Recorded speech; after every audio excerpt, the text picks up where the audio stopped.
Estamos un poco retrasados, pero vale la pena. Vamos entonces hoy a dar como, no por terminado, porque volveremos vez tras vez al libro de Proverbios y de Salmos, que lo utilizamos como una especie de refresco de los otros libros del Nuevo y del Antiguo Testamento. Y me parece que hay tanto contenido y tanta sabiduría acá en este texto que pasarlo por alto no, es terrorismo, literalmente hablando. De los salmos y los proverbios se aprende mucho. Si uno dirigiera su vida por principios, solo elijamos 10 principios que están consagrados en Proverbios. Si uno tuviera eso grabado en su corazón y rigiera su vida bajo esos principios, estoy seguro que los frutos serían incalculables. Y solo estoy diciendo 10. Yo conocí una persona que solamente una vez escuchó de alguien de fe. Escuchó lo siguiente: Dios provee. Palabras que le dijo Abraham a su hijo, a Isaac, antes de sacrificarlo. Pues que todos sabemos que no lo sacrificó, porque su fe fue puesta a prueba. Su fe no fue puesta a prueba para Dios. A Dios no hay que probarle nada, porque Dios conoce el desenlace de todo. Su fe fue probada para Él mismo.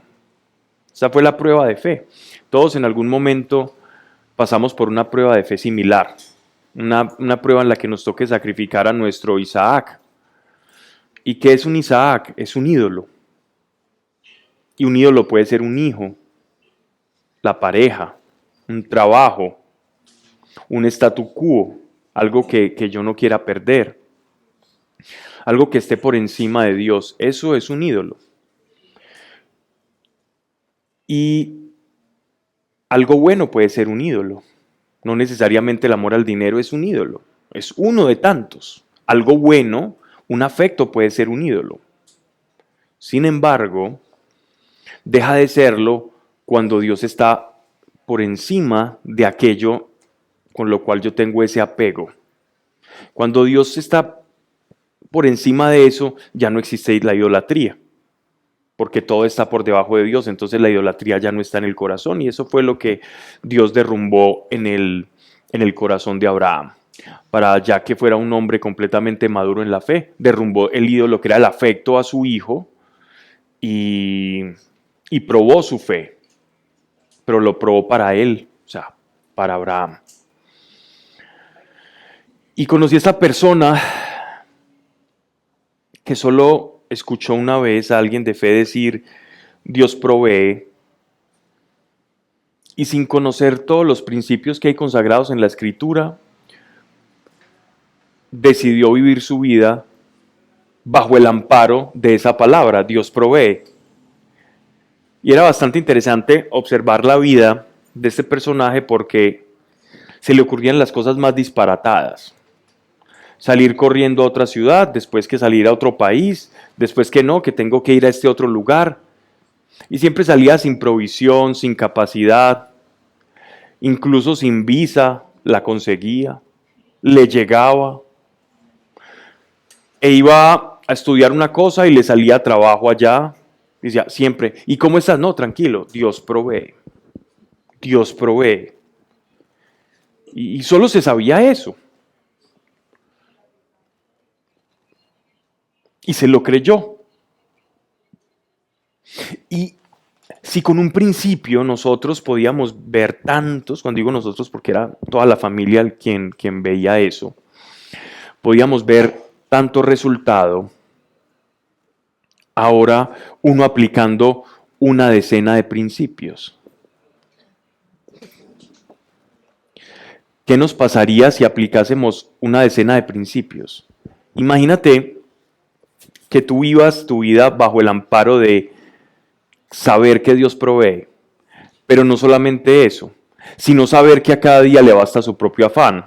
Entonces vas a saber que Dios provee y que mientras provee tú tienes paz. Bueno, y a eso le sumamos otra cosa. Nada, ni valle de sombras, ni tormento, ni terror, nada podrá separarnos del amor de Dios.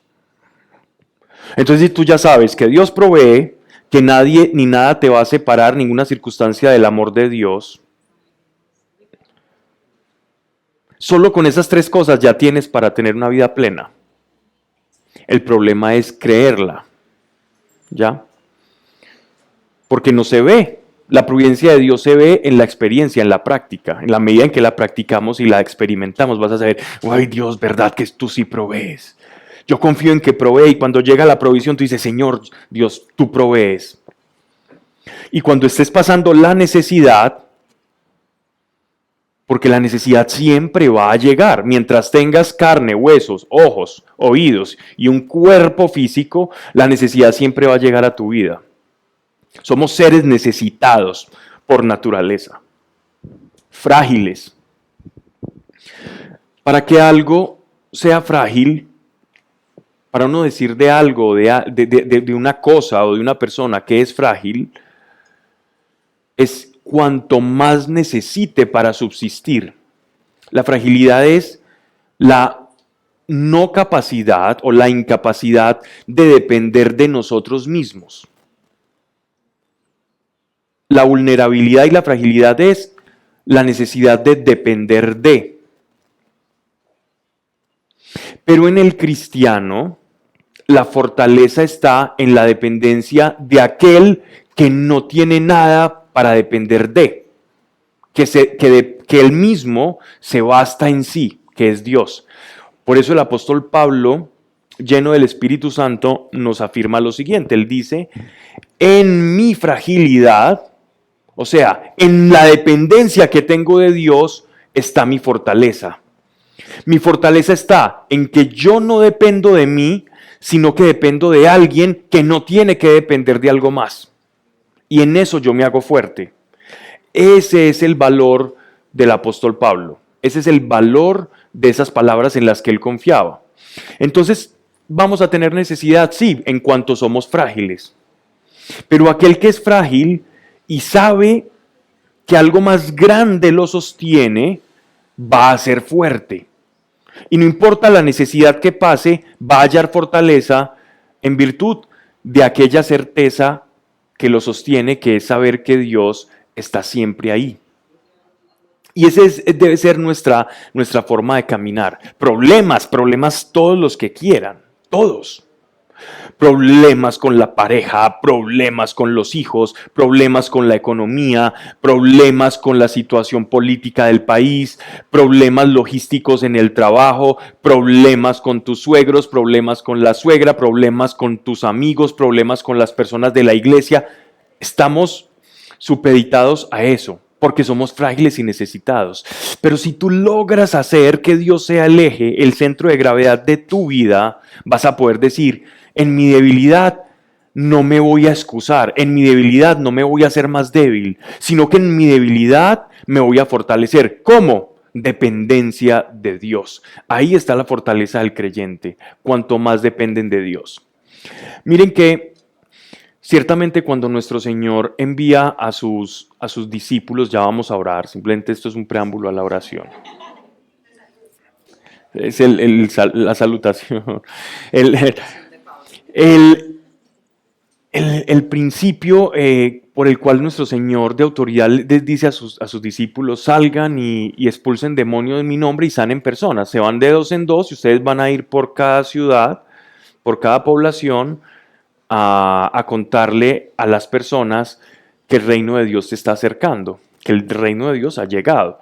Y van a orar por los enfermos y los enfermos yo les voy a dar autoridad para que se sanen. Y también les dejo mi autoridad para que expulsen demonios. Y los discípulos se fueron a experimentar esto, de suerte que comenzaron a ver que las palabras del maestro de verdad tenían poder y ellos oraban por enfermos y los enfermos se sanaban, oraban por personas que estaban padeciendo ataques demoníacos y los demonios los soltaban. Pero ahí en medio de esa felicidad, de la autoridad que comenzaron a tener en Dios, se encontraron con un demonio el cual no pudieron expulsar. Y entonces, ¿qué hacían ellos? Comenzaban a contender con ese demonio, ¿ya? Y poco a poco, al ver que este demonio tenía tanta fortaleza y era tan duro, un hueso tan duro de roer, pues ellos se desanimaron porque no lograron el cometido y fueron a decirle al Señor que, mire, estamos muy felices expulsando demonios y estaban todos emocionados. El Señor les dice algo allí, después nos detenemos a eso, pero después les dice, ese género solo sale con ayuno y con oración, ¿cierto?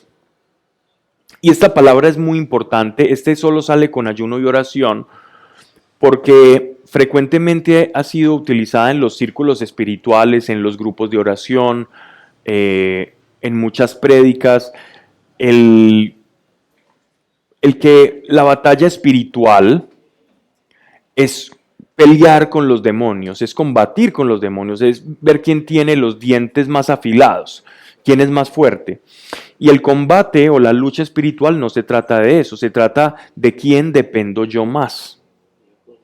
Entonces este ayuno y oración lo que en realidad significa es, el Señor les estaba diciendo el abandono a la providencia, la dependencia por completo de Dios, que ellos no tenían. Ellos estaban amparados en el poder que Dios les había, que a través de Jesús les había dado, pero se les había olvidado que todo esto no era porque tenían un poder especial, sino que en realidad la actitud para manejar ese poder que el Señor nos da es la actitud de la dependencia. Y en esa dependencia radica la fortaleza, incluso para combatir el mundo espiritual de tinieblas. Entre más dependiente seas en el mundo espiritual, vas a ser más fuerte. Miren que el mundo espiritual funciona con leyes muy diferentes a cómo opera el mundo natural. En el mundo natural, el más fuerte es el que hace más ejercicio, el que intimida más, el que expresa más su fortaleza, bien sea física, mental o en el rango en el que quiera combatir. Pero en el mundo espiritual, la fuerza es la dependencia. Entre más dependamos de nuestro Señor, entre más dependamos de Él, viene una fuerza espiritual. Entonces, esa entrega a la cual nos dice el apóstol Pablo, entre más frágil soy, entre más dependiente, más encuentro que soy fuerte, es precisamente la forma en la que nos debemos desenvolver en el mundo espiritual. Es la dependencia de Dios. Y si tú sabes que dependes de alguien que vas conociendo y que ese que vas conociendo es fiel, entonces tú vas a confiar. Y cuando llegue la prueba, cuando llegue el momento de dificultad, tú ya vas a saber qué hacer. Pero cuando tú has confiado en tus propias fuerzas, cuando has confiado en ti mismo, en tus capacidades, en las potencias humanas que tienes y te enfrentas a la dificultad, allí es cuando todo el mundo se nos viene abajo. Ahí es cuando vienen esos momentos que llaman crisis en la fe. Pero en realidad es que no hubo crisis en la fe. Es que nunca aplicaste esa fe. Nunca la aplicaste. Ese es el llamado que tenemos. Ese es el llamado que tenemos. Entonces, por eso Proverbios, Salmos, es aplicar esos principios. Busquemos aplicar uno. Toma uno. De lo que hablemos hoy, toma un principio y comienza a aplicarlo en tu vida. Algunos momentos, hay momentos difíciles para aplicar un principio, porque para eso son. ¿Quién quiere aplicar el principio de la fe cuando está viviendo una vida de muelle, una vida de felicidad, de tranquilidad? ¿Para qué fe? Si siento que todo lo tengo. La fe muchas veces se utiliza en los momentos de crisis, ¿ya? Cuando sientes que estás pasando algo, ahí es donde tenemos que usar la fe.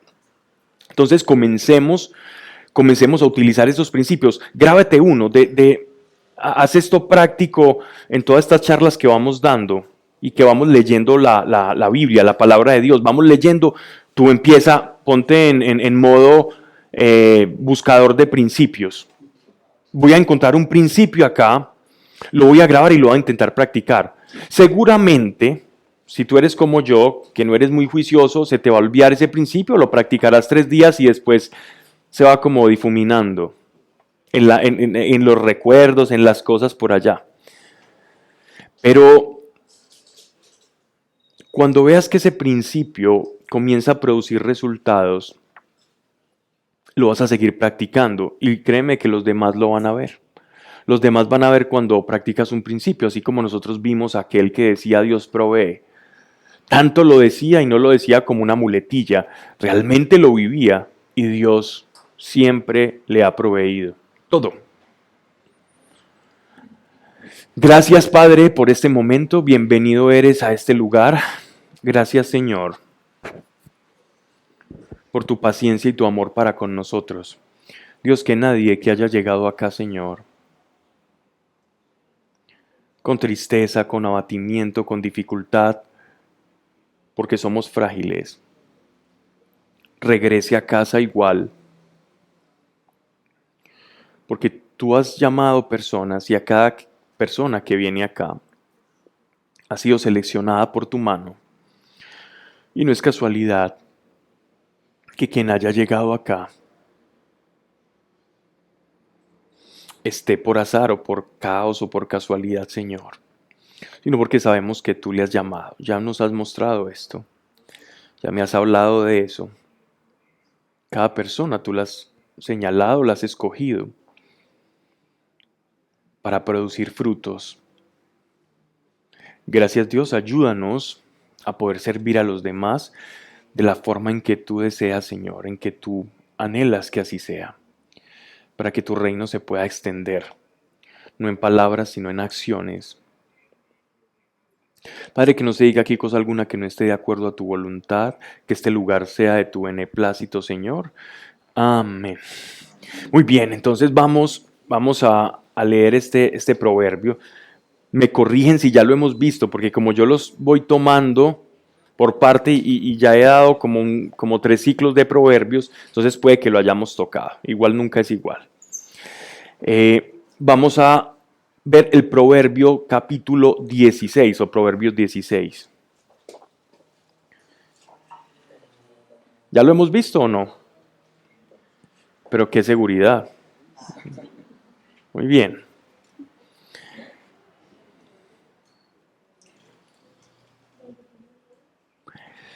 Y esto viene muy afín.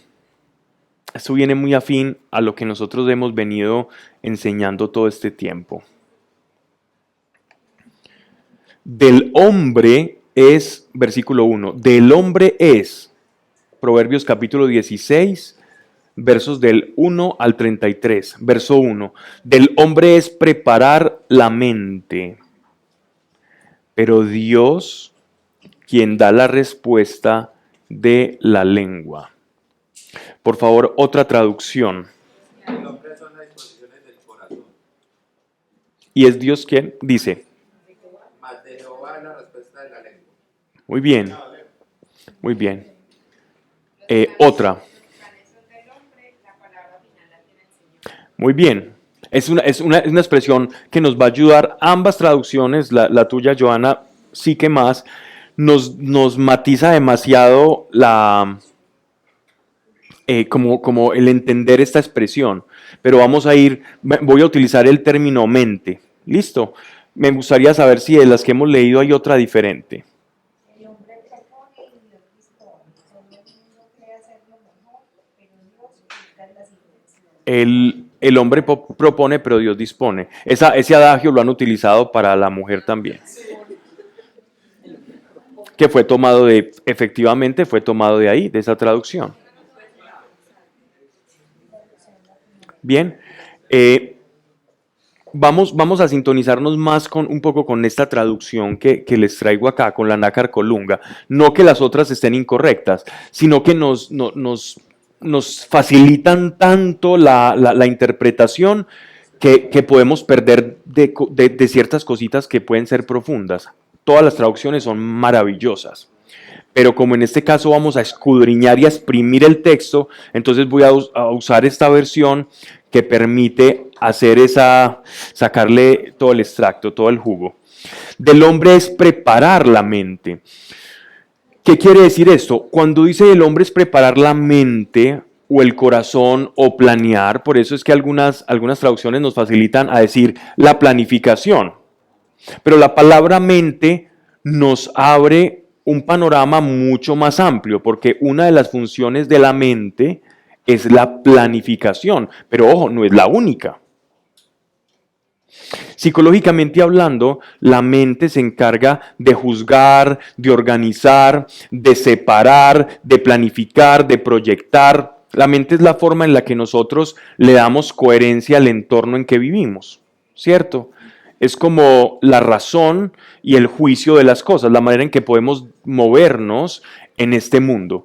Cuando decimos que una persona está demente, o como decían los romanos, es mentecatio o mentecato, la palabra que utilizan como insulto, usted es un mentecato, o sea, una persona que no tiene mente, significa que no tiene las capacidades para planificar, proyectarse en esta realidad y por lo tanto parece vivir en una realidad paralela, como en otra dimensión, ¿ya? Eso es un mentecato. De hecho, no, de hecho no es pendejo. Lo hemos asociado, no. De hecho, pendejo significa otra cosa.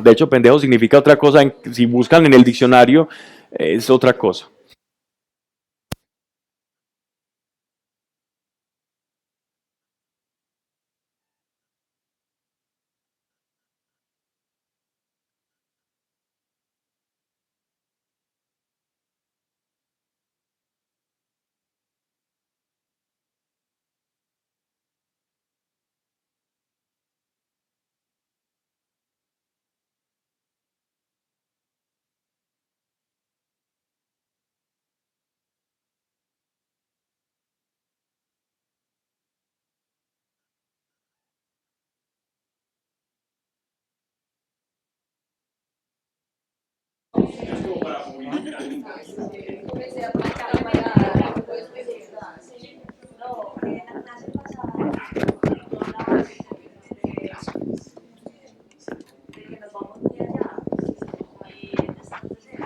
Ajá. La mente es la que se va allá.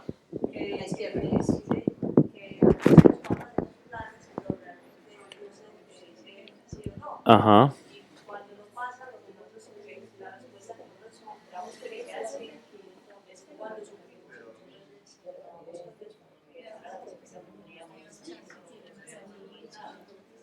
Eso es la mente.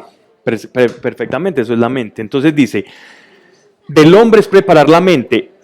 Cuando dice el hombre es preparar la mente, para entender más fácil, se está refiriendo a planificación. Del hombre es hacer planes, ¿ya? Pero ojo, porque no nos está diciendo explícitamente hacer planes, aunque el contexto lo sugiere, nos está hablando de la mente en todo su curso, la mente a nivel general. Y miren que dice, pero es Dios quien da la respuesta de la lengua. Esto lo podemos llevar solo a los planes y quedar con un adagio muy bonito. El hombre propone, Dios dispone. Maravilloso. Pero hay algo más profundo acá. Y es que se está refiriendo también a la intimidad con Dios, al momento de oración.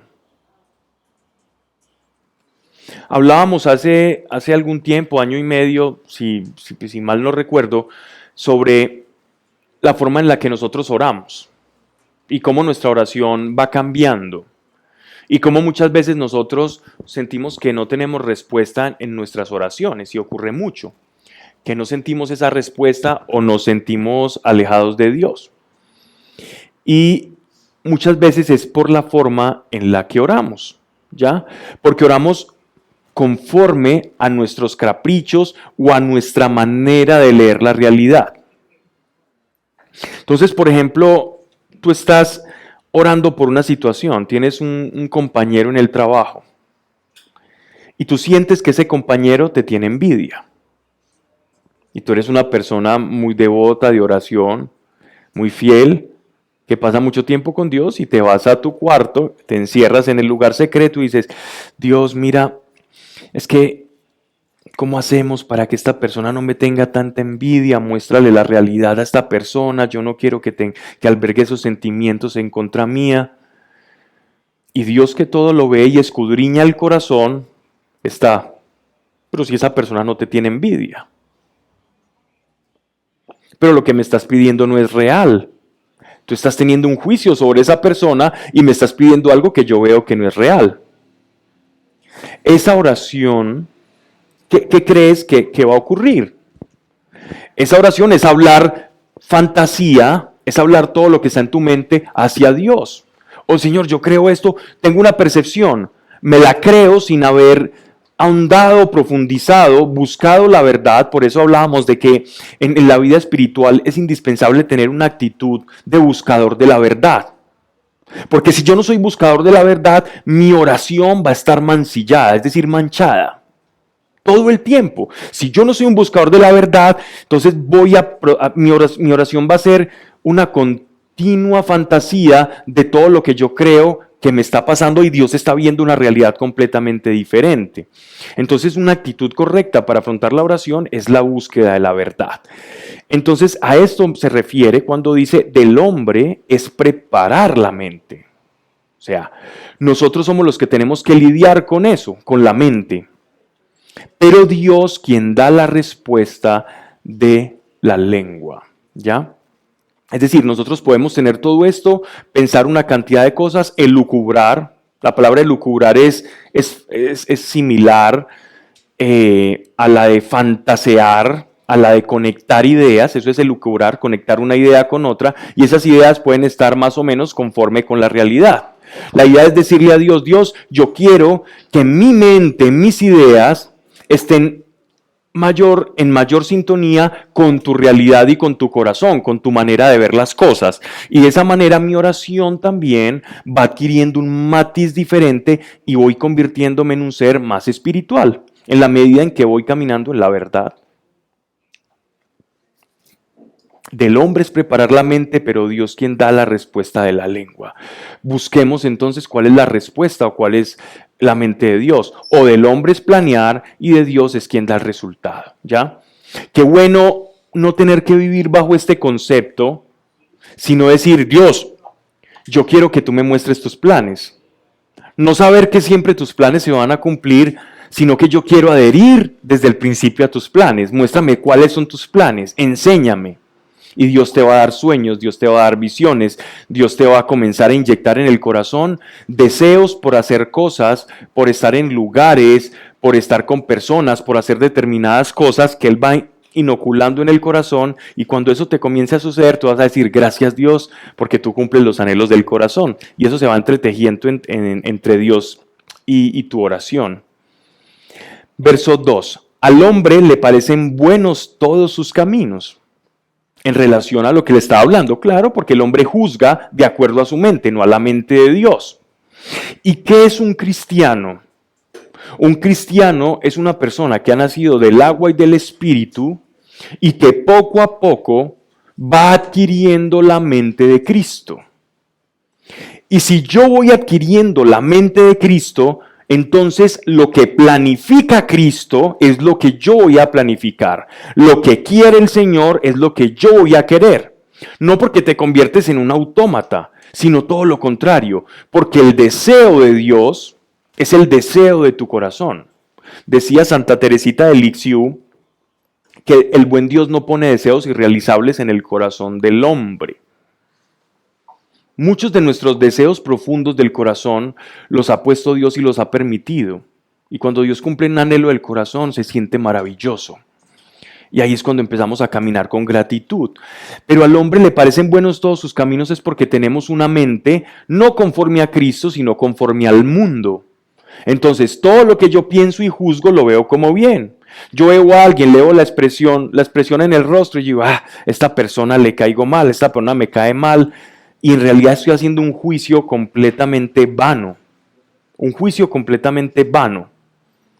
Y si nuestras oraciones y nuestra intimidad con Dios se desarrolla solo a través de los juicios vanos de una mente que no ha sido iluminada por el Espíritu Santo, mis oraciones van a ser ineficaces. Y después me pregunto, ¿pero a estos por qué les pasan cosas y a mí no? Ahí está la respuesta. Necesito la mente de Cristo para que mis oraciones sean conforme al corazón de Dios y a la mente de Dios. Pero es Dios quien pesa las almas. Es decir, Dios es el único que sabe qué hay en el corazón del hombre. El hombre juzga las cosas y las situaciones, pero solamente Dios sabe qué es correcto y qué no en tu vida. Nosotros podemos decir, yo me equivoqué en esto, ay Señor, yo creo que esta persona es así. Dios dice, solo yo conozco el corazón.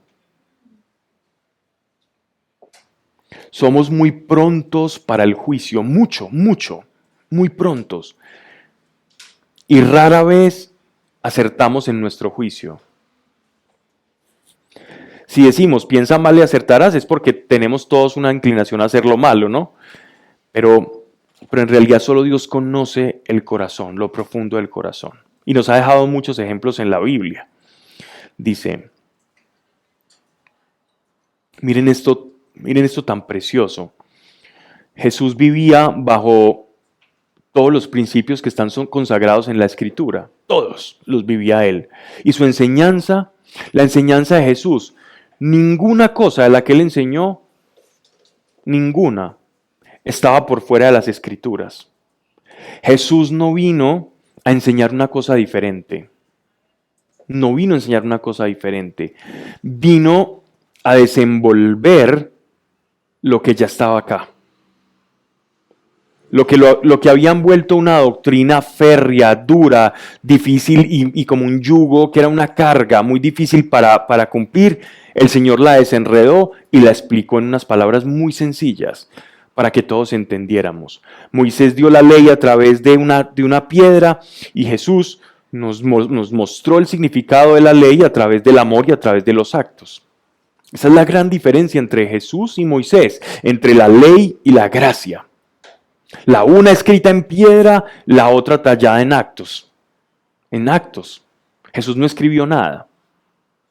En la arena. ¿Se imaginan donde nuestro Señor hubiera escrito algo, cómo se estarían peleando esos escritos a la fecha? Y miren que es tan bonito. Yo creo que en la próxima semana que estemos dando inicio al Evangelio de Juan, vamos a entender, por ejemplo, algo muy, muy maravilloso, y es que en las Escrituras muchas veces se nos dan descripciones físicas de las personas. Si nosotros vemos el caso de Sara, la esposa de Abraham, la mujer de Abraham, se nos dice que era una mujer muy bella. Era tan bella la mujer de Abraham que lo metían a aprietos, porque cada lugarteniente que se encontraba con Sarai la quería pretender. Entonces a ella la tenían que esconder todo el tiempo porque era muy bonita, tenían que esconder su belleza, porque eso se le convirtió en un problema al pobre Abraham. O sea, ¿cómo la belleza puede ser un problema? Por eso aquí muchos tienen muchos problemas, ¿cierto? Digo, tienen.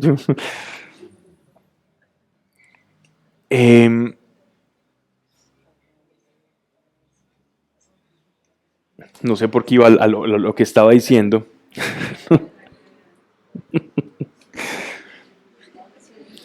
Al hombre le parecen buenos todos sus caminos, pero es Dios quien pesa las almas. Él solo conoce la intención del corazón. Verso 3. Encomienda de Jesús, está hablando de Jesús, que en el Evangelio de Juan vemos que describen la realidad de cómo eran las personas. Del rey David se dice que era de pelo rubio y que era muy agraciado. Era más pequeño que sus hermanos, pero que era muy agraciado a la vista. El rey David dice que era un hombre bien parecido. De Saúl también se dice que era un hombre muy bien parecido, incluso más que el rey David. El rey Saúl. Se dice la escritura que el rey Saúl era muy bien parecido. Y se habla así, se habla mucho en las escrituras a veces de las descripciones físicas de algunos de los grandes avatares de la fe. Sin embargo, Nótese que de Jesús no se dice nada respecto a su apariencia física.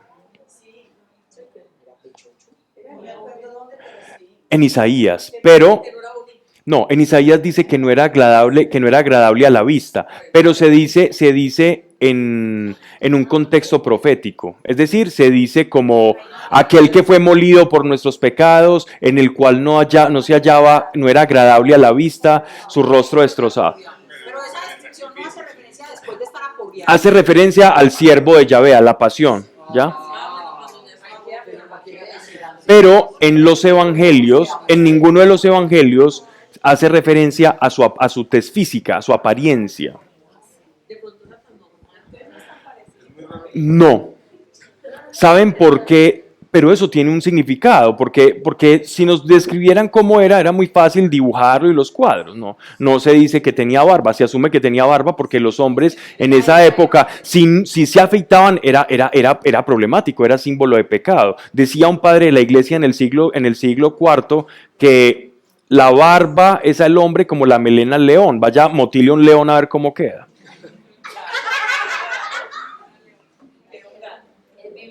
Decía uno. Por eso no me dejé crecer la barba, me la dejé crecer por otra cosa. por otras presiones. Pero en realidad tenían un significado judío. De hecho, los judíos, por eso los árabes también. Es muy curioso porque en la iconografía de los primeros siglos muestran a Jesús como si fuera visco. Claro. Y es Claro. muy raro, pues he visto varios representaciones de eso, pero no sé si es queriendo mostrar la profundidad de la mirada. Sí, era más bien eso, sí. Era más bien eso. Sí. Y incluso eran muy diferentes las representaciones de nuestro Señor, ¿cierto? La iconografía, pues la más antigua que tenemos de nuestro Señor son en los frescos o en los grabados etíopes, en la iglesia copta también, pero es una iconografía que se parece mucho como a la iglesia griega, la que ves en Rusia o los iconos rusos, así, imágenes muy cuadradas, muy angulosas, pero eso está lejos de ser la representación de nuestro Señor. Miren que... Uh-huh. Que dice, no había nada hermoso ni majestuoso en su aspecto, nada que nos atrajera hacia él. Sí, ese es Isaías, ese es al que yo me estaba refiriendo. Ese pasaje se está refiriendo al siervo de Dios, la profecía que tuvo Isaías de la pasión de nuestro Señor. O sea, mostrando el nivel de desfiguración que tuvo Cristo en su pasión. Se estaba refiriendo al siervo doliente. Si lees más adelante en alguno de los títulos, si es una Biblia con deuterocanónicos, va a decir poema o cántico del siervo de Yahvé. Ahí en esa traducción. Entonces, muchas personas han interpretado ese pasaje de Isaías como que Jesús, en su apariencia, era muy brusco, no era agradable a la vista. Pero en el contexto de Isaías se está refiriendo a su pasión, es decir, que cuando lo vieron a Jesús, según algunos historiadores romanos, hay uno que se llama Paterculus Valeus, que presenciaron la muerte del Señor, que han intentado desprestigiar esos textos. Habla sobre cómo el rostro del Señor era un amasijo de carne y sangre. Después de la flagelación, era irreconocible. Y ese pasaje de Isaías tiene sintonía o congruencia con eso. ¿Ya? Pero entonces, ¿qué pasa con la apariencia? ¿Qué pasa con la apariencia de nuestro Señor? Tiene estrecha relación ese silencio de la apariencia en los evangelios, a los que compartieron con el Señor. Ese silencio tiene que ver con el mensaje, para que el mensaje del siervo y del Señor no se quedara en su apariencia y trascendiera. Porque miren lo que Dios le dice a Moisés: no harán de mí ni talla, ni forma, ni algo que me represente, ¿ya? Ni cosa del cielo, ni por debajo de la tierra. ¿Por qué le dice eso? Porque les acababa de dar al pueblo de Israel, les acababa de dar su nombre. ¿Y cuál era su nombre? Yo soy el que seré. El tetragramatón, yo soy el que soy, que le dijo a Moisés: ¿cómo te llamo delante de mi pueblo? Y Dios le dice: yo soy el que soy, te he enviado. Ese yo soy el que soy es muy difícil de representar. Entonces los judíos lo representaban en 4 consonantes, porque en el idioma hebreo no existen vocales, entonces están las 4 consonantes, ¿ya? Esto mismo, si Jesús es la imagen viva del Señor, de Dios, del Padre, entonces él sabía que su mensaje había de trascender su apariencia o su figura física. Porque sabiendo cómo somos los hombres, nos íbamos a quedar prendidos de cómo es el Señor e íbamos a alejarnos del mensaje. Así somos. ¿Y cómo es? ¿Y cómo es? ¿Y cómo es? ¿Y cómo es? Y no, ¿qué dijo? ¿Qué dijo? ¿Qué dijo? Él dice, ¿quién está conmigo y quien sigue al Padre es aquel que le obedece? Quien obedece al Padre está conmigo. ¿Ya? Quien pone en práctica aquello que yo he enseñado, ese es mío. No aquel que sabe cómo yo soy, perdón.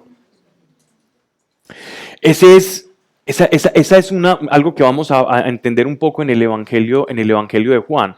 Pero maravilloso saber cómo es nuestro Señor y quienes han tenido visiones y del Señor, maravilloso. Pero nos vamos a dar cuenta que eso no es lo que Él está buscando, sino quien es hijo de Dios, aquel que pone en práctica su palabra.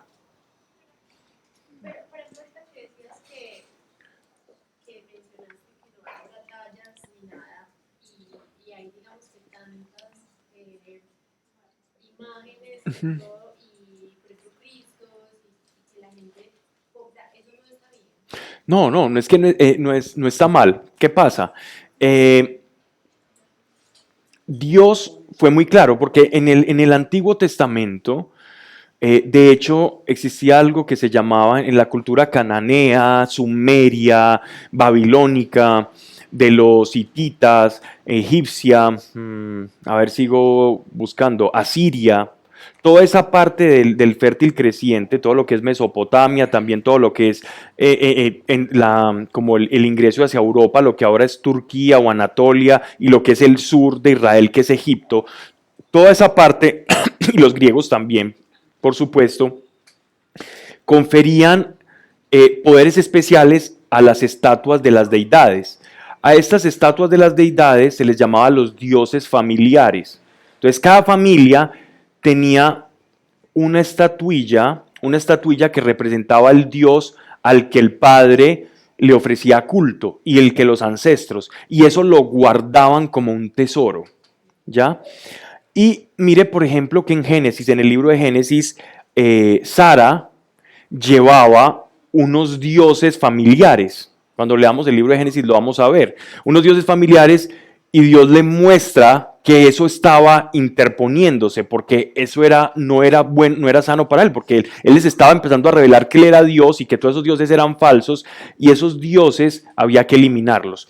Entonces, en el Sinaí, Dios se revela como un Dios trascendente, y la trascendencia no puede ser confundida con la materialidad. La trascendencia está por encima de lo material. No quiero ponerme aquí filosófico, pero más o menos era como la idea de la expresión de ellos. Entonces mire que lo primero que ellos hicieron cuando Moisés se retiró fue hacerse un becerro, una cosa material. Y Dios les estaba revelando que él no tenía relación a una estatua, que él estaba por encima de eso, ¿ya? Y él estaba creando una conciencia de un Dios trascendente que trascendía la materia, el tiempo y todo lo humano, al cual teníamos acceso a eso trascendente, y poco a poco él se va revelando, pero tenía que cortar de raíz esa mentalidad arcaica de asociar a Dios a un elemento material, ¿cierto? Como a ese fetichismo espiritual. ¿Qué pasa? Ya en la actualidad, tener una representación, yo tengo un icono, una iconografía de la iglesia ortodoxa que me regalaron y lo tengo ahí en mi casa muy bonita, y una cruz también y muchas cosas. Pero ¿qué pasa con eso? Para mí no representa. Si se la entrego a alguien o me dice, está muy bonita, se la regalo. Pero me parece maravillosa mientras la tengo. Sí, porque para mí la relación con Dios es con ese Dios trascendente.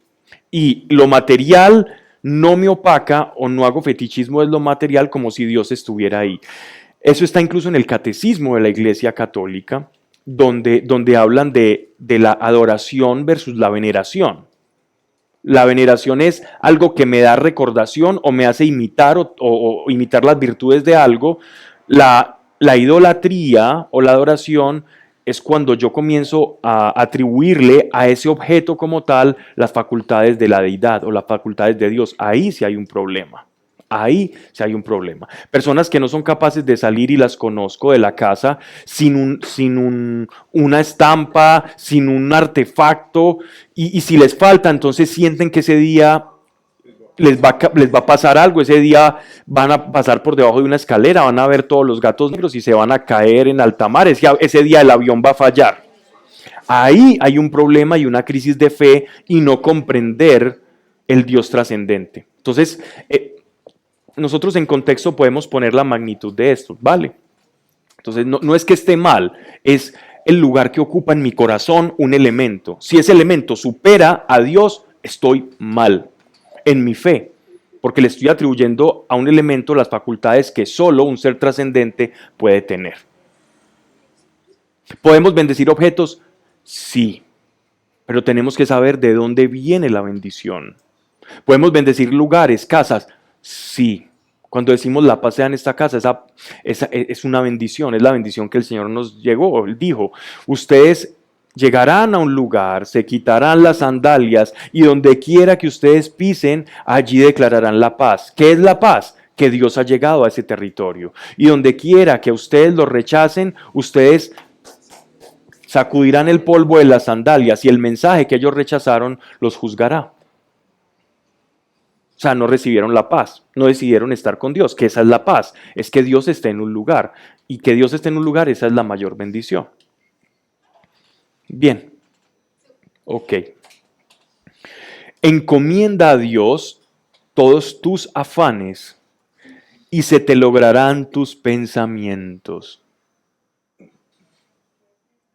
Encomienda a Dios todos tus afanes y se te lograrán tus pensamientos. Esta expresión obviamente va entrelazada, está estrechamente ligada con el verso 1. Del hombre es preparar la mente, ¿ya? Pero si yo tengo una mente y unos afanes incorrectos y se los entrego a Dios, ¿qué creen que va a hacer Dios? Obviamente no. Si a mí David, mi hijo, me dice, papá, dame, yo quiero en estos momentos que me des un lanzallamas, yo le voy a decir no, y puede ser un deseo del corazón porque vio en una tira cómica a alguien con un lanzallamas haciendo algo, o en estos días me dijo que quería una manguera de bombero de esas grandes, pero qué grande, mijo, grande, no una cosa pequeña, quiero una grande para apagar incendios. En el momento en que toma eso sale volando. Entonces, una mente correcta te lleva a oraciones correctas. Una mente conforme a la mente de Cristo te lleva a oraciones conforme a la mente de Cristo. A esas oraciones y a esos afanes es los que el Señor te va a responder. Pero esto engloba más que esto. Encomienda a Dios todos tus afanes significa la actitud de descansar en Él. No es de decir, Dios, yo te entrego el día de mañana, pero yo le digo eso y al momento estoy preocupado. Significa que hablaste pero no entregaste. Si yo hablo, entrego. Si yo le digo a Dios, Dios, que mañana tal cosa, se lo entrego y quedo tranquilo. Esa actitud la aprendimos del rey David. ¿Recuerdan cuando estábamos hablando en este salmo del rey David en el que él humillaba y entregaba su corazón a Dios? Y él se arrepintió porque él hizo algo terrible, que yo creo que ninguno acá hemos hecho lo que hizo el rey David. Y aún así sigue siendo el rey David y seguimos leyendo sus sentencias, inspiradas por el Espíritu Santo. Y el rey David, supremamente compungido por haber mandado a primera fila a Urías elitita para quedarse con su mujer y hacer lo incorrecto, entonces el rey David se arrepiente y guarda señal de luto, sufriendo en su corazón porque había abrazado el pecado y había abandonado la ley de su Dios. Pero dice que cuando termina su luto, el rey David se lava de la ceniza, que ellos se untaban ceniza en señal de luto, en señal de que estaban lejos de Dios y arrepentidos, se limpia, se baña y sale sonriente y bailando. Esa es una actitud de aquel que le ha entregado sus afanes y su dolor a Dios. Por lo tanto, si realmente tú entregas algo, vas a reflejar una actitud de gozo. Pero si no has entregado, es como aquel que no entrega la carga y sigue cuesta arriba con un bulto de cosas pesadas y no ha entregado. El Señor carga tus cargas, pero si se las entregas, si no se las entregas, Él respeta que no se las entregues. Y hay que descansar, y hay que tener actitud, así nos cueste. Si tú le dices algo a Dios, camina con la actitud que se lo has entregado a Dios. Así no lo sientas, camina con la actitud que no se lo has entregado. Pero ¿cómo, Pablo, me estás diciendo entonces que esté forzando algo que yo no siento? Sí, estoy diciendo eso. Tienes que forzar algo que no estás sintiendo. Y forzando algo que no estás sintiendo vas a encontrar que estás teniendo fe. Porque la fe no se basa en sentir, no se basa en sensaciones o en sentimientos. La fe es una certeza. La fe opera en la mente y primero opera en la mente y después opera en el corazón. Y cuando tu fe, primero alcanzando tu mente, toca a tu corazón, se te vuelve en una certeza, se te vuelve en una tranquilidad. Primero la fe pasa por la mente, después la fe echa raíz en el corazón. Lo que estoy queriendo decir es que primero la fe es algo que ocurre en el ámbito de la mente, es una expectativa que no necesariamente tienes que sentir. Pero va a llegar un momento en que teniendo esa expectativa, en tanto la sostengas, va a bajar al corazón y cuando baje al corazón esa fe es una fe perfecta. Es una fe que va a producir resultado. La fe que se queda solo en la mente es una proyección mental. La fe que empezando en la mente baja al corazón y echa raíz es una fe sólida, es una fe que va a producir esto que estamos hablando. Encomienda a Dios todos tus afanes y se te lograrán todos tus pensamientos. Verso 4. Todo lo ha hecho Dios para sus fines, aún al impío para el día malo. Eso quiere decir que nada se escapa del control de Dios. Nada se escapa del control de Dios. Dios no es un titiritero cósmico. Dios no está moviendo los hilos de todo. Pero Dios tiene control de todo, que es muy diferente. Dios no nos lleva al pecado, lo cual no quiere decir que no tiene control de la situación. Él es soberano de todas las situaciones. Verso 5. Este texto del verso 4 tiene que ver con la soberanía de Dios, pero no quiero extenderme mucho allí porque sé que es un tema que vamos a tratar mucho. En el Evangelio de Juan también lo trataremos en algunos pasajes que tienen que ver con la soberanía de Dios y sé que allí se van a suscitar muchas preguntas. La soberanía de Dios versus la gracia de Dios, la soberanía de Dios versus el libre albedrío y sé que si toco ese vals, aquí nos quedamos mucho rato. Arminianismo. Esa es la lucha entre Arminio y Calvino, sí. Claro que Calvino vino muchos siglos después. Verso 5. Aborrece Dios al de altivo corazón. Pronto o tarde no quedará sin castigo. Hay cosas que a Dios no le gustan, sí, por eso es persona. Dios es persona. Por eso se habla de persona, no significa que es un humano. Persona es que es una entidad consciente de sí mismo. Eso es persona, que tiene facultades racionales.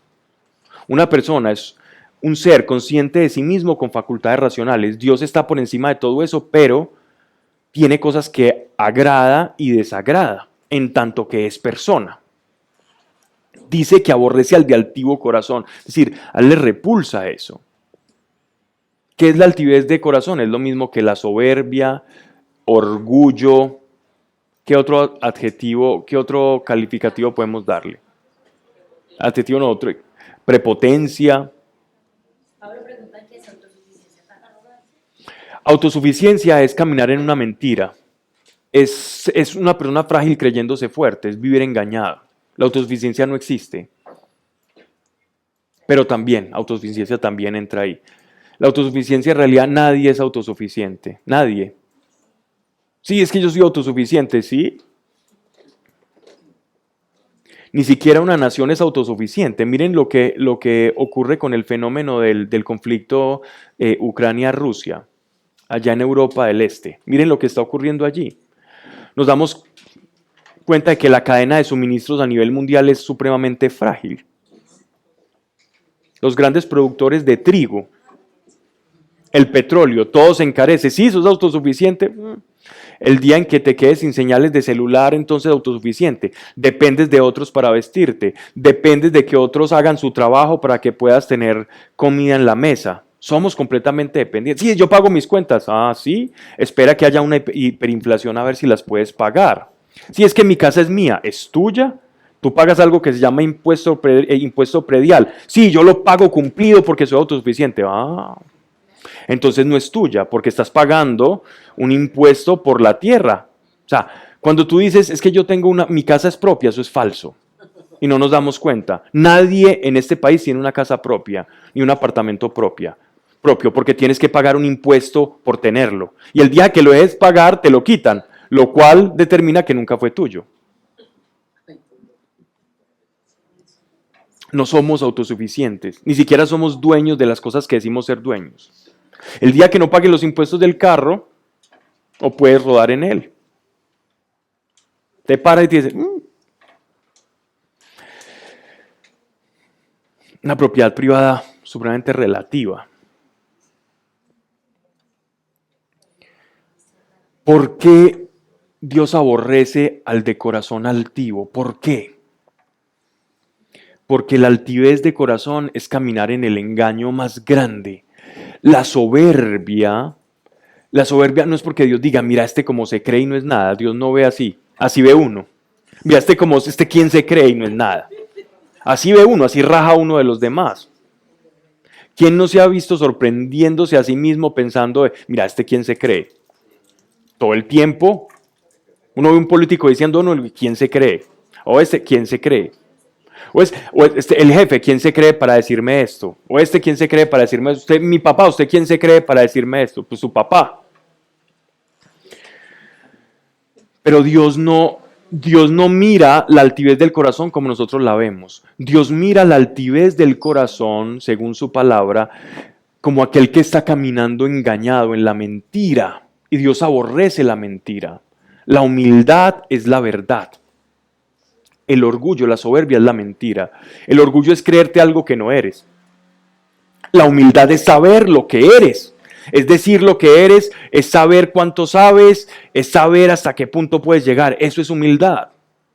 Soberbia es creer que puedes más de lo que eres, es creer que eres más de lo que eres, es creer que los demás, o que algunos en unas circunstancias son menos, y Dios está diciendo, es mentira, ni él es más, ni eres más, ni él es menos, por lo tanto aborrezco la mentira. El problema no es el soberbio, el problema es que el soberbio cae en la mentira, en el engaño. Cuando tú te crees por encima de alguien, o por el conocimiento, por la posición social, por el ingreso que tienes, por los títulos que sobrevinieron sobre ti, estás en un gran engaño, porque el día en que tengamos el rigor mortis, cuando estemos ya pasando al otro lado, primero nos vamos a ver iguales. El blanco, el amarillo, el moreno, el negro, el mestizo, nos vamos a ver todos iguales ahí, todos nos vamos a ver igualitos. Pero cuando pasemos a la luz que todo lo mide, que todo lo pesa y que todo lo ve, te vas a dar cuenta, ay caramba, yo no era ni superior ni inferior, Dios mío. Y perdí todo el potencial de ser lo que era por estarme creyendo cosas que no tenía que creerme.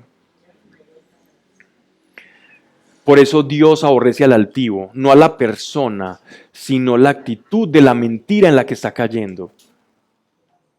Porque si Él es la verdad y Él es la luz, quien camina en altivez está caminando en todo lo que contradice al Señor. Aborrece Yahvé al altivo de altivo corazón. Pronto o tarde no quedará sin su juicio. Verso 6. Con misericordia y verdad se repara el pecado con misericordia y verdad. ¿Ven lo importante que es la verdad en todo esto para Dios? Con el temor de Dios se aparta al hombre del mal.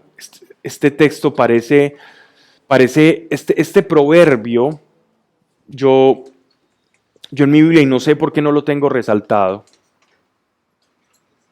voy a correr a resaltarlo ahora mismo, porque este proverbio parece escrito por un apóstol. Parece escrito mucho tiempo después de la época en la que fue confeccionada. Por la calidad de conocimiento del corazón de Dios y de lo que es el espíritu del hombre y el espíritu de Dios. Con misericordia y verdad se repara el pecado. Misericordia y verdad. Con amor, que es misericordia, y con verdad, con una actitud de enfrentar. El perdón es verdad, por ejemplo. Con el temor de Dios se aparta el hombre del mal. Maravilloso. Se aparta el hombre del mal, no combate el mal, se aparta del mal. Nosotros nos apartamos del pecado, nosotros no lo combatimos. ¿Es que yo puedo combatir el pecado? No, apártese de él. Esa es la manera en que nosotros combatimos el pecado, huyendo.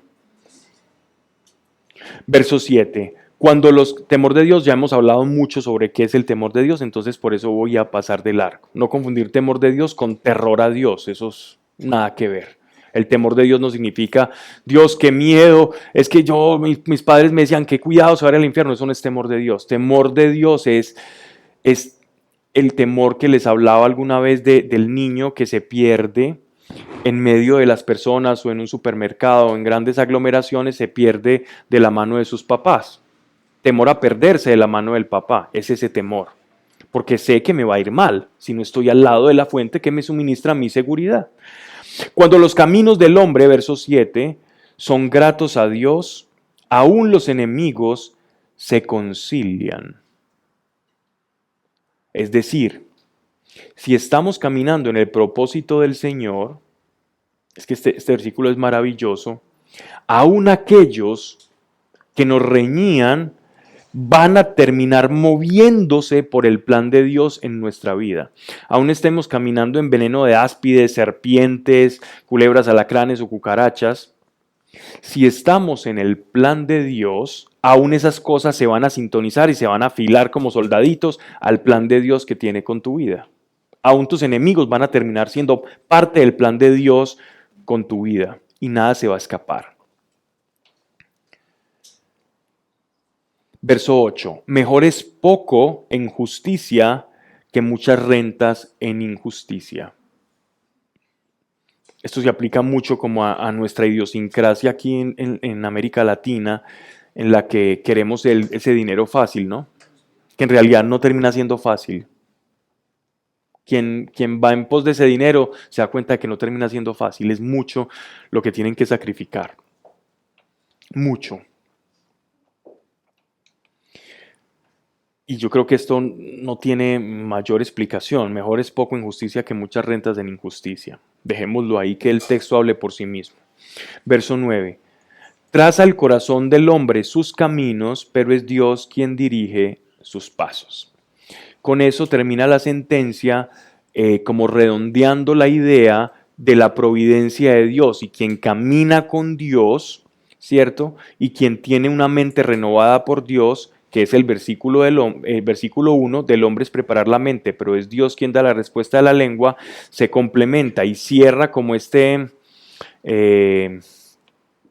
digámoslo así, como esta idea, el versículo 9, terminando con traza el corazón del hombre sus caminos, pero Dios quien dirige sus pasos, como para redondear y terminar la idea inicial con la misma sentencia, como tratando de decirnos, todo lo que está encerrado desde el versículo 1 hasta el versículo 9 es esta misma idea, o da cuenta de esta misma idea.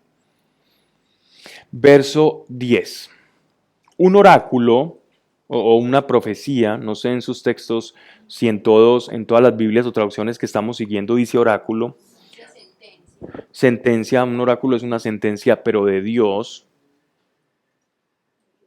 Un oráculo son los labios del rey. En el juicio no se equivoca su boca. Peso justo y balanza justa son de Dios, y obra suya son las pesas de la bolsa. ¿Qué quiere decir? Que la autoridad está conferida en el legislador, que en este caso se referían pues a la época davídica o de los reyes de Israel, que eran hombres que se suponía debían estar en sintonía con Dios. Entonces, el rey o la autoridad da leyes y sentencias que deben ser cumplidas, tanto como si Dios las dijese. El apóstol Pablo se hace eco de esto en la carta a los romanos y habla al respecto de la obediencia y la sumisión a las autoridades, que el creyente debe estar sometido a las autoridades. El creyente no es un revolucionario, como se nos ha intentado mezclar. Ciertas teologías, sobre todo la teología de la liberación, que se dio en un marco de, digámoslo, de una época muy, muy dura, muy cruenta y sangrienta para como toda la América Latina y el Caribe, todo lo que también es el Caribe, Centroamérica, cierta parte también, donde se dieron abusos y cosas muy fuertes y muy profundas. Se empezó a intentar mezclar ciertas ideas políticas con la fe o con la doctrina o con la religión, y de ahí nace una teología a principios de los años 60, y de ahí se hizo más fuerte sobre todo en los 70 y la década de los 80, a lo cual ese movimiento es conocido como la teología de la liberación, que tuvo mucha fuerza en Honduras, Salvador y expresamente en el país de Nicaragua, ¿ya? Y ahí toma tanta fuerza que el Estado comienza, después de una revolución, la revolución sandinista, a mezclarse con la iglesia y hacer una especie de híbrido entre iglesia y Estado, pero con unas tendencias muy, muy disímiles, muy diferentes a lo que es la fe. No me voy a meter por ese tema, solo quiero... Cuando las leyes que pone el Estado van en contra de las leyes de Dios, como cristianos, ¿qué se hace? Ya vamos a ese punto, ya vamos a ese punto. Eso no demoraba en salir, ya vamos allá a ese punto. Lo que nos está diciendo este texto en este versículo 10 es que las leyes son como si fueran un oráculo. Si no las cumples, pues te va a ir mal. Pero miren lo que dice, ya voy a tu pregunta. Peso justo y balanza justa son de Dios, y obra suya son las pesas de la bolsa. Abominable es que los reyes hagan impiedad, o que hayan leyes impías, pues por la justicia se afirman los tronos. ¿Qué significa que por la justicia se afirman los tronos? Cuando la justicia está de acuerdo a la voluntad de Dios, un trono se afirma. Cuando la justicia no va de acuerdo a la voluntad de Dios, ese trono está destinado a la perdición y al fracaso. Casos: Babilonia, Siria, Artajerjes, muchos reyes, el rey Ramsés II, Tutmosis II. Todos ellos cayeron por su propio peso. Más cerquita, el Hitler, por ejemplo, también, Stalin. Todos van cayendo, grandes imperios, los Césares, caen y cayeron todos cuando, de hecho, hay textos en los que concuerdan muchos historiadores de la Roma antigua, concuerdan en algo. No la mayoría, me excuso, la mayoría concuerdan en esto, algunos no le hacen mucho guiño a esto, pero concuerdan la mayoría de historiadores que la caída o decadencia del Imperio Romano está estrechamente vinculada a la decadencia moral del mismo imperio.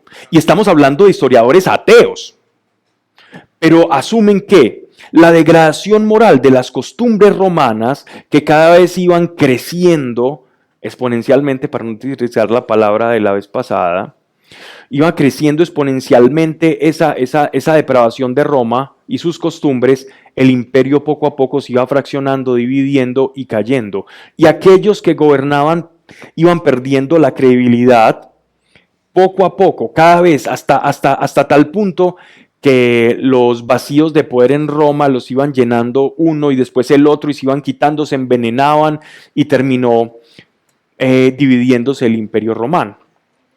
Y esto es lo que está hablando Dios. ¿Qué pasa cuando en nuestra sociedad hay leyes que van en contravía de la ley del Espíritu o de las condiciones interiores que nosotros sabemos como creyentes y esos principios que iluminados por el Espíritu Santo nosotros sabemos que son irrevocables? Por ejemplo, un principio irrevocable es el hecho que Dios nos creó libres, ¿ya? Y que primero está Él y que el mundo. Cuando están en contravía, nosotros no nos vamos a ir en pro de una revolución con piedras y armada. Eso no, eso lo hizo la teología de la liberación. Nosotros no, el creyente no hace eso, el creyente busca auxilio en Dios, protesta si puede protestar, se pronuncia si puede pronunciarse, pero nunca a través de la violencia. Porque eso mismo quiso hacer Pedro. Recordemos las palabras de Pedro. Cuando llegaba el centurión, Pero te entendí. Malcolm, cuando llegaba a apresar a nuestro Señor, en Jesús se iba a cometer una grave injusticia. Para el hombre, se iba a cometer una gran injusticia, era que lo iban a apresar. Judas, con un beso me entregas, le dice el Señor. Y en esas, Pedro, lleno de indignación y como era un hombre protector, visceral, fuerte, ¿qué hizo? No, Señor, inmediatamente desenvaina su espada corta e intenta abatir a estos mercenarios, no, a estos que venían con el Sanedrín, a estos guardias del Sanedrín. ¿Y qué le dice nuestro Señor? Pedro, recuerda, porque esto era un adagio que se enseñaba en las sinagogas. Esto no se lo inventó Jesús. El que con hierro hiere, con hierro será herido. Ahí, ese era un proverbio, ahí nos enseñó que el cristiano no debe herir con la misma, pero sí podemos pronunciarnos, ¿ya? Podemos pronunciarnos, pero no con hierro. Dime. Las 99 leyes de Martín Lutero fue una buena manera de 10 La tesis de Lutero clavada en la catedral era una forma de protestar. Y Lutero, esas no las creó Lutero como tal. Ya tenían más de 40 años que se estaban gestando en todas las facultades teológicas de los monasterios de Europa. Ya existían. Simplemente él recogió todo eso porque él era en esos momentos, él era un monje, un fraile que estudiaba. Entonces él toma todo eso y clava esas tesis porque el tema de las indulgencias estaban muy fuertes en ese tiempo, ¿ya? Entonces él las clava y pide cuenta de ellos. Lastimosamente la reacción fue muy brusca y ya después en la Contrarreforma, a través de los Reyes Católicos, fue que no digamos que se le dio la razón en todo, pero ya el daño estaba hecho, ya la fracción entre los que protestaron y los otros, el cisma ya se había creado, para ser más precisos. Bueno, pero eso es arena de otro costal. Bien.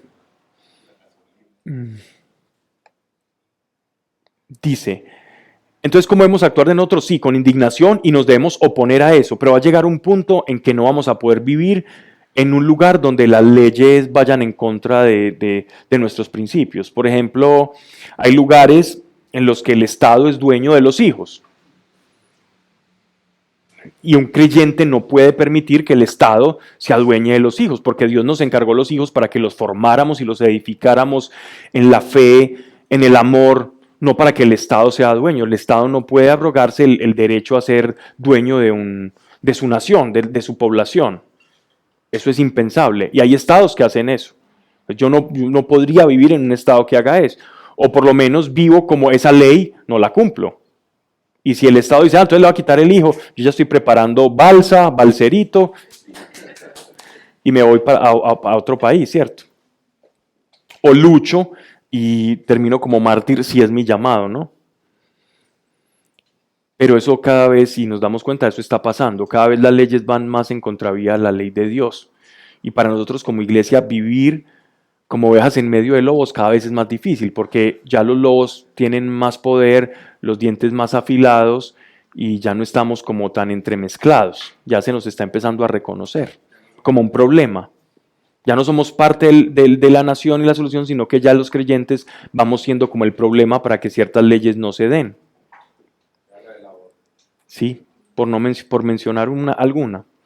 Hay una carta muy famosa en la que hablaba una persona sobre ciertos planes para inducir a la población mundial a pensar en una misma dirección. Y en esta carta, ya Gregorio dice agenda, porque en realidad lo es una agenda, es algo que se pone en marcha, que se proyecta y se pone en marcha. Uno de los textos que más me sorprendió fue leer que uno de los grandes impedimentos para que esta agenda se cumpla son los creyentes. Son los creyentes. ¿Y cómo se elimina a los creyentes? No se elimina con fusil, se elimina destruyendo la familia. Porque allí donde se toca la familia, se destruyen los futuros creyentes.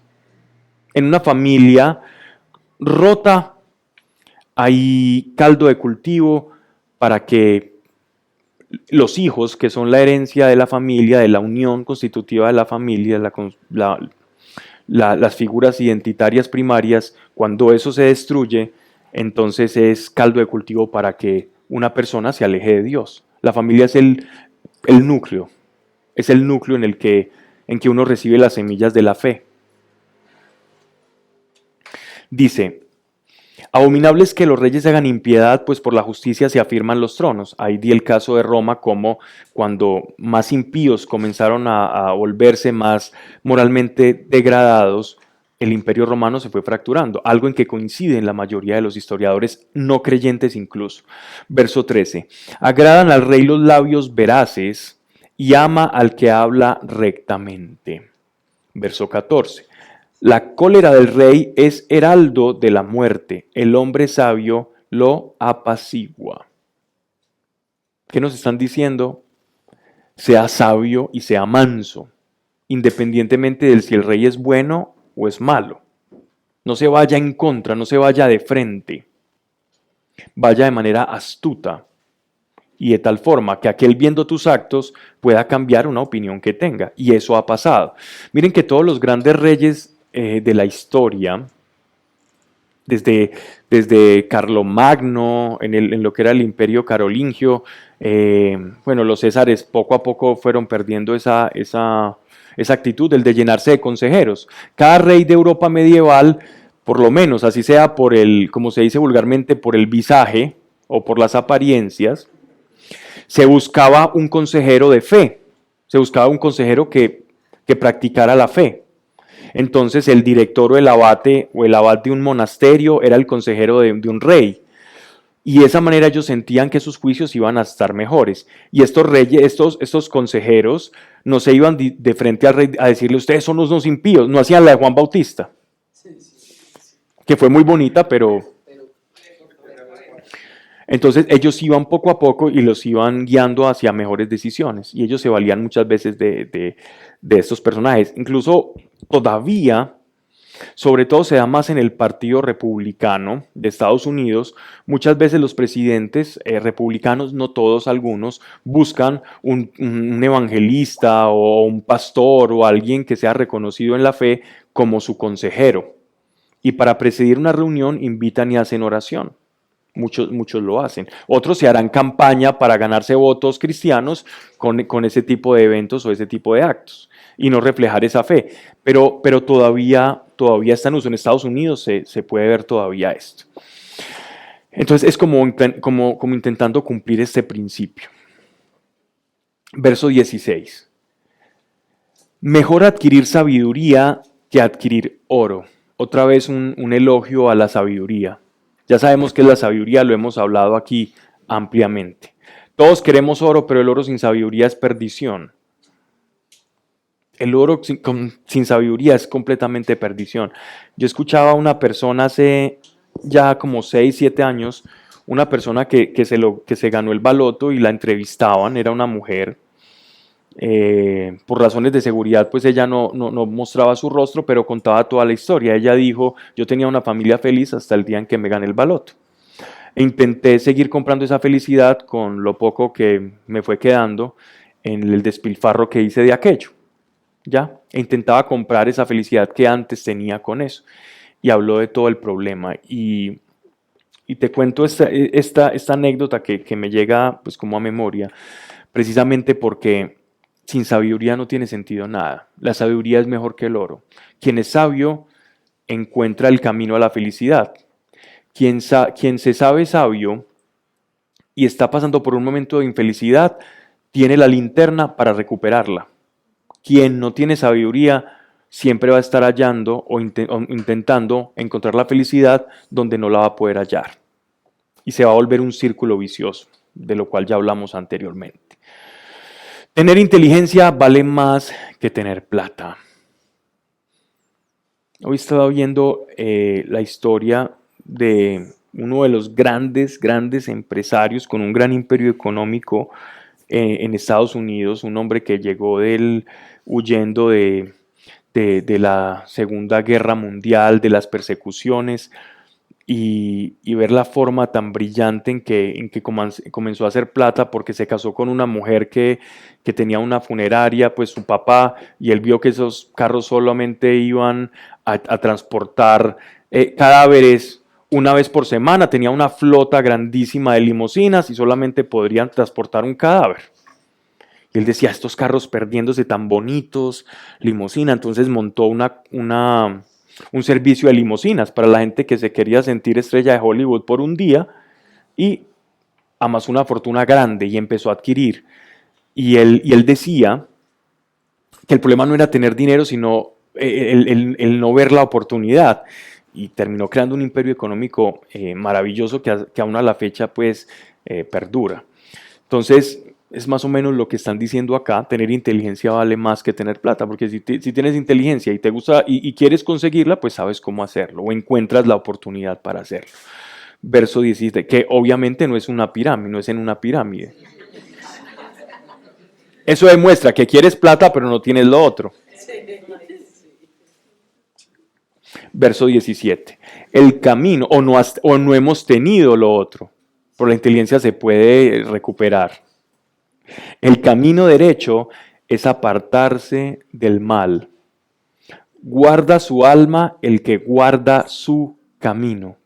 Esto es brillante, esto parece que sobrepasa la época en la que fue escrito. Dejemos que este verso hable por sí solo. Verso 18. La soberbia es heraldo de la ruina. Es heraldo, es como el soberbio está pregonando su propia ruina, está transportando su propia ruina. Cuando vean una persona que claramente se ve soberbia, está anunciando con la soberbia, saben que les estoy anticipando que yo me voy a arruinar en mi vida, que yo voy a ser ruin. La ruina no es necesariamente no tener cosas, aunque también se termina allí, en el peor de los casos. Y la altivez de corazón de la caída. Ahondando en lo mismo, verso 19. Mejor es humillar el corazón con los humildes que partir con los soberbios los despojos. Mejor es humillar el corazón con los humildes que partir con los soberbios los despojos. Vamos a leer esta expresión, el verso 19 hasta el 20, o sea, solo el 19, en otra traducción. En una Dios habla hoy, una NBI o una versión internacional o cualquiera, una Valera. Mejor es humillar el espíritu con los humildes que repartir despojos con los soberbios. Muy bien, otra traducción.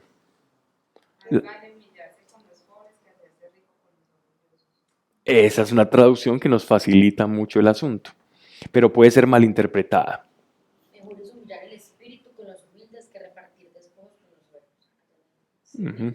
¿Hay alguna diferente a esas traducciones que estén siguiendo? Vivir humildemente con los pobres que compartir el botín con los orgullosos.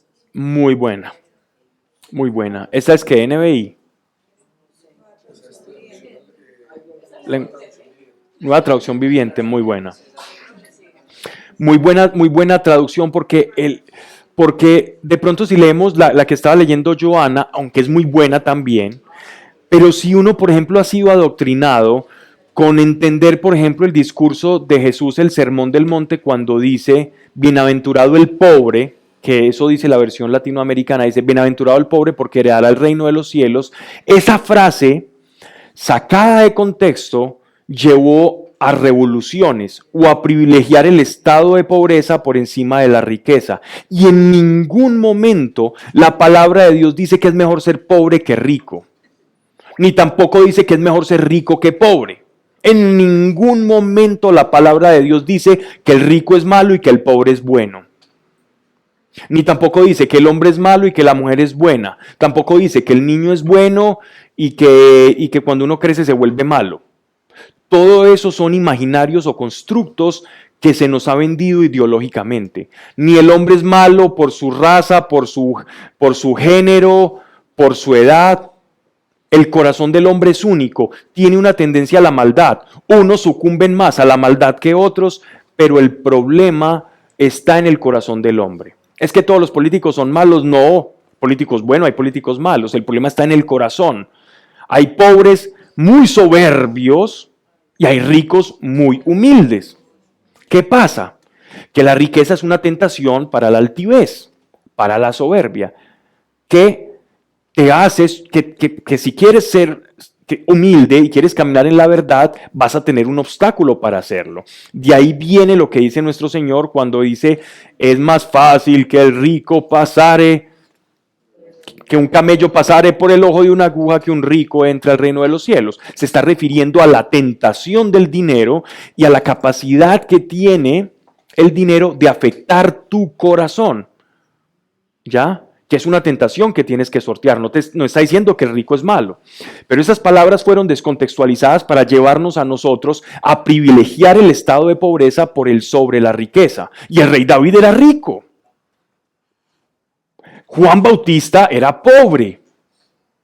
Pero Dios no habla de la riqueza del rey David ni de la pobreza de Juan Bautista. Dios habla de la riqueza del corazón del Bautista y habla de la riqueza del corazón de David. Y ahí es donde radica la sabiduría, no en el tener.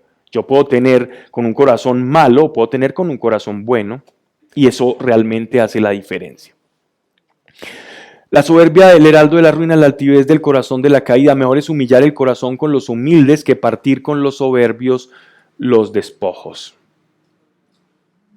Verso 20. El que pone atención a la palabra hallará el bien, o sea, en la palabra de Dios. Y quien confía en Dios es bienaventurado. Bienaventurado significa el que tiene buenos caminos. Un buen camino, una buena vida, el que tiene destino, propósito y camina derecho. Verso 21. El sabio de corazón es tenido por sensato, y blandura de labios hace eficaz la doctrina. Es que este texto no deja de sorprenderme. Blandura de labios hace eficaz la doctrina. Yo puedo decir una verdad, ¿cierto? De muchas formas. Pero si estoy hallando sabiduría, la verdad que voy a decir, porque mi doctrina, yo puedo decir una verdad, es decir, la doctrina es como la cápsula en la que viene la verdad, ¿ya? Veamos la verdad como una cápsula o una pastilla, ¿no? Una empaquetadura. Entre un medicamento genérico y uno de más elevado valor, uno más costoso, hay diferentes cosas que separan los medicamentos. Una de ellas, por ejemplo, es que determinado medicamento venga encapsulado con diferentes compuestos químicos para que eso no te produzca efectos adversos de gastritis o al organismo y te caiga más liviano. Y tienen diferentes compuestos para que sea más suave. Y puede ser el mismo compuesto, puede ser el mismo, digámosle, el acetaminofén o el ácido acetilsalicílico o cualquier tipo de compuesto analgésico o que te pueda ayudar para aliviar. Más conocido como aspirina. Pero me fui por el camino largo. Si tú tomas ese mismo compuesto, ese comprimido, lo puedes tomar, que te dé agriera, que te caiga mal, que fuera eso se te demore en hacer efecto, porque no tiene dosis de cafeína, no tiene compuestos que le aceleren y los famosos potenciadores analgésicos, te lo puedes tomar así y es la verdad igual. Pero si te lo tomas en una cápsula suave y blanda, esa verdad te va a caer mejor. Entonces el sabio o la persona sabia te va a dar la doctrina, la verdad, en una cápsula que puedas digerir mejor y que no te indigestes, sea verdad o no. Y te va a servir porque le vas a caer un poquito menos mal a la persona de lo que le caías también. Entonces también puede ayudar un poco. Verso 22. Fuente de vida es la sabiduría para quien la tiene y es castigo del necio la necedad. ¿Vale? Es la contraposición entre la vida en la sabiduría y la muerte en la necedad. Verso 23.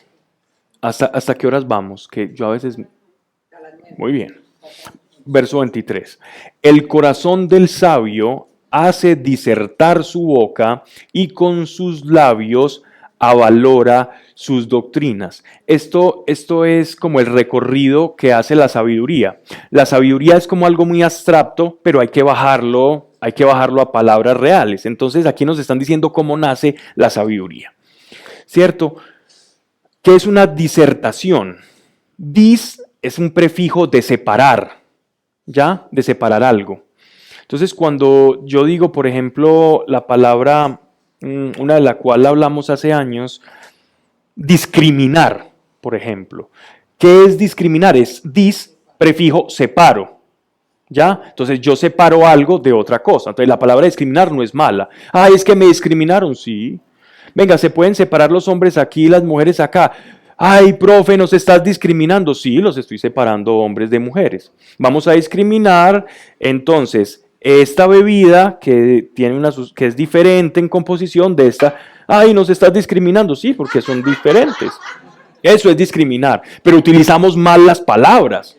Y las llevamos al terreno emocional. Ay, es que me estás discriminando. Sí. La iglesia discrimina. Dios discrimina. Sí, Dios discrimina. Sí, Dios discrimina. Dios separa cosas. Dios separó los cielos de las aguas. Dios separó la tierra. Dios estaba discriminando. ¿Que Dios dice que uno es más importante que otro? No. Eso es otra cosa diferente a discriminar. Y miren cómo el lenguaje nos manipulan con el lenguaje. Discriminar es normal. Dios separa. Dios dice, y unos los tengo para que operen milagros, y otros los tengo para que evangelicen, y otros los tengo para que cuiden, y a otros yo les doy el don de la liberalidad, de ser generosos, y los proveo para que ayuden a la iglesia, para que ayuden al necesitado, y a otros los tengo. Dios está discriminando, sí, porque está separando funciones en su cuerpo. Entonces Dios discrimina, sí. Vale, ¿en Dios tiene un discurso de odio? No. Dios separa. Entonces, ¿cómo nace la sabiduría? La sabiduría nace en la disertación. ¿Qué es disertación? Es cuando tú separas las ideas correctas de las incorrectas. Yo estoy disertando, yo estoy separando ideas, yo estoy haciendo juicios, yo estoy pensando, reflexionando. Una disertación es una reflexión. ¿Y cómo se produce una disertación? Separando ideas. Esta es incorrecta, esto me produjo resultados, esto no me produjo resultados, esto es bueno, yo vi que esto trajo cosas buenas para mi vida, y las voy incorporando como un sistema, y ese sistema, cuando ya baja de la mente a la experiencia, al corazón, dice, el corazón del sabio hace disertar su boca. Entonces hace tránsito a la boca y se vuelven sentencias como este proverbio. Este proverbio es un rey sabio que está disertando, y lo que está disertando, el producto de su reflexión, nos lo está dando a través de la boca. El corazón del sabio hace disertar su boca y con sus labios avalora su doctrina. Es decir, le da valor a la manera en que pensó, a la manera en que se dio cuenta de algo. Le da valor, se vuelve algo valioso. Verso 24. Panal de miel son sus suaves sentencias, dulzura del alma y medicina de los huesos. Hay caminos que al hombre le parecen derechos, pero su fin son muerte. El que trabaja para sí, trabaja pues su boca, el que trabaja para sí trabaja, pues su boca le estimula. Vamos a leerlo en otra traducción, el verso 26. Gisela, la tuya. Es bueno que los trabajadores tengan hambre. El estómago vacío los motiva a seguir su labor. Esa es una expresión para traducir un adagio que es de difícil interpretación cuando lo leemos en el texto original, porque como es un refrán de los semitas, entonces tenemos que buscar una traducción. Y por ejemplo en la traducción viviente, otra versión moderna que se llama La Palabra de Dios para Todos, después de mucha investigación, nos llevan al sentido de este pasaje. Ujú. ¿Mientras qué? Sí. Exacto. Esa sería como la expresión que quiere decir. El que trabaja para sí trabaja, pues su boca le estimula, que es una manera más retórica de decirlo. Pero miren que cuando uno lee esto, pero lee esto, ya esto tiene completo significado. La boca le estimula, es el hambre que tiene para trabajar. Pero este adagio, si bien está como dedicado al mundo del conseguir o del labrador, el del trabajador, esto tiene que ver también con una facultad que debemos tener todos en el alma, que es la sed de Dios. Nosotros no podemos perder la sed de Dios nunca. Pierde lo que quieras en esta vida, pero nunca el hambre de Dios. Es que yo tengo hambre, es que yo quiero más de Dios. Ay, bendito, bendito, qué rico, nunca la pierdas. Pierde lo que seas, pero nunca dejes de ser hambriento. Nunca dejes de ser hambriento por Dios, nunca, porque ya perdiste. El que pierde el hambre ya perdió. El impío se cava la fosa y hay en sus labios como llama de fuego. El perverso excita contiendas, o sea, un peleonero, y el chismoso aparta a los amigos. ¿Te has quedado sin amigos últimamente? Verso 29. No hablar de los demás es importante. Verso 29. El hombre malo lisonjea a su prójimo, lo alaba, le soba el saco, eso es una lisonja. Le hace falsos elogios. El hombre malo lisonjea a su prójimo y le lleva por caminos no buenos, es decir, lo manipula. Verso 30. El que hace guiños con los ojos maquina engaños, y el que aprieta los labios ha hecho ya el mal. Estas son sentencias muy bonitas porque por ejemplo, cuando tú lees como textos de expresión facial o expresión corporal o como determinados músculos en el rostro se mueven para expresar ciertas cosas, muchas personas se dedican a hacer eso y a leer gestos de políticos o de personalidades. Las grandes agencias de inteligencia tienen personas que hacen eso. Cuando tú vas a adquirir, por ejemplo, una visa o algún tipo de trámite delicado de ese tipo para otro país, créanme que mientras van pasando ustedes por todas esas cámaras ya les están analizando todos los gestos, todo lo que ustedes tienen. O en los aeropuertos, los policías antinarcóticos, ellos se especializan en ese tipo de personas. A mí ya me han pasado por varias. Pero es porque voy preocupado porque me va a dejar el vuelo. Claro, entonces me ven como moviéndome de un lado para otro, preocupación y este trae algo y ya pasa uno tranquilo. Y casualmente aquí en los antinarcóticos nosotros habíamos dado una charla, ¿te acuerdas? Bueno, dimos una charla aquí en el José María Córdoba, fuimos a dar una charla, estuve dándole charla a todos los de antinarcóticos, a contarles el testimonio, a orar por ellos y me paran a mí, yo, pero no te acuerdas, ay, qué pena, pero hay que cumplir bueno, ¿qué necesitas? Y terminamos orando, ¿cierto? Me pasaron por la maquinita y terminamos orando. Y yo llevo una Biblia y unos dulces para unos niños en México, no llevo nada más. Pero se dedican a leer esto. Entonces miren lo que dicen acá, el el que hace guiños con los ojos. ¿Qué significa el guiño con los ojos en expresión facial? Significa que yo sé algo, es una señal de complicidad. Al que le estoy guiñando el ojo, significa que tú y yo sabemos algo, somos cómplices en algo, no necesariamente algo malo, pero los demás no saben, ¿ya? O sea, están hablando de la hipocresía, ¿no? Del mal amigo y la... No, eso significa complicidad. Puede ser para algo malo o para algo bueno. Es lenguaje corporal. Entonces, pero miren qué bonito que dice, el que hace guiños con los ojos maquina engaños y el que aprieta los labios ha hecho ya el mal. Que aprieta es el que se degusta con esa sonrisa de, ya lo logré, ¿no? Por ahí ya las vi. Verso 31, la lectura de expresión corporal ya existía desde antes. Aquí nosotros nos creemos que hemos descubierto el agua tibia, toda esta psicología de la gestualidad y mentiras, ya esto existía. Todos estos sabios ya habían reflexionado todo eso, veían cómo se juntaban dos personas malas, guiñaban el ojo y decían, ajá. Verso 31, gloriosa corona es la canicie, qué bien, que ya me estaba preocupando. Gloriosa corona es la canicie.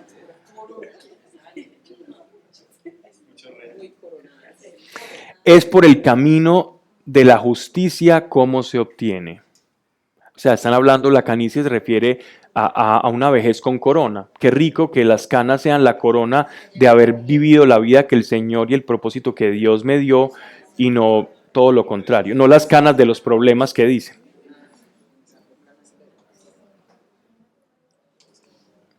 Mejor que el fuerte es el paciente. Esto lo saben los que tienen perritos o animalitos que son pacientes esperando a que les arrojen las migajas. ¿Visto la paciencia de, algunos perritos? Y esperan y se quedan, el tuyo no. Entonces voy a cambiar de ejemplo para que aplique a todos. Mejor que el fuerte es el paciencia. La paciencia es una fuerza mayor que la beligerancia, que la expresión de fortaleza. Y el que sabe dominarse, Dios mío, esto es oro puro, y el que sabe dominarse vale más que el que expugna una ciudad, o sea, el que es capaz de arrasar una ciudad. Dominarse a sí mismo, ningún emperador, ningún César, ningún rey, ningún tirano se supo dominar a sí mismo. Si hubiera sabido dominarse a sí mismo, no hubiera sido un tirano, porque hubiera dominado su pasión de conquistador. Por allá decía alguien que el conquistador terminó siendo esclavo de aquello que conquistó. Pero lo dice en otros términos un poco más fuertes. Mejor que el fuerte es el paciente y el que sabe dominarse vale más que el que expugna una ciudad. Dios mío, si reflexionáramos solo una vez por semana en esto, este mundo sería tan diferente. Verso 33. Ya para terminar voy todavía. En el seno, mejor que el fuerte del paciente y que sabe dominarse vale más que el que es una ciudad. En el seno se echan las suertes, pero es Dios quien da la decisión. Esto de echarse las suertes era una forma que los judíos no, que los semitas utilizaban, que a lo que le denominaban el Urim y el Tumim. Eran unas piedras que tenían unos símbolos por ambas caras, ¿cierto? Entonces, eran piedras que cuando las arrojabas, dependiendo hacia el lado en que quedaran, dada la vuelta, la faz que quedaba visible, era una respuesta afirmativa o negativa. Era un caricello en la época antigua que se hacía con piedras. Después también se hizo con monedas, ¿no? Pero se llamaba el Urim y el Tumim. Y este Urim y Tumim era echar suertes, y entonces dicen acá, en el seno se echan las suertes, pero es Dios quien da la decisión. Es decir, tú no eres dueño de tu destino. Dios sabe cuál es tu destino. Qué bueno sintonizarnos con Él y qué maravilloso es terminar este proverbio tan lleno de riqueza. Yo voy a resaltarlo ahora porque esto es para meditarlo y leerlo muchas veces hasta que pase de la mente, baje al corazón y después del corazón llegue a las manos y después de las manos, pues a otra persona. Padre, gracias por tu amor, por tu presencia. Gracias por tu palabra, porque nos instruyes. Esto es completamente actual y tu palabra puede pasar el cielo y la tierra y prevalecerá y permanecerá. Gracias, Señor, porque tus caminos son rectos. Sosténnos, Señor, en el seno de tus manos, Señor, porque nos reconocemos frágiles. Y queremos que nuestra dependencia de ti sea nuestra fortaleza. Que ante los problemas sepamos que eres tú viviéndolos con nosotros, que ante las dificultades eres tú en nosotros, Señor. Y allí, quienes nos observan, Señor, quienes están atentos,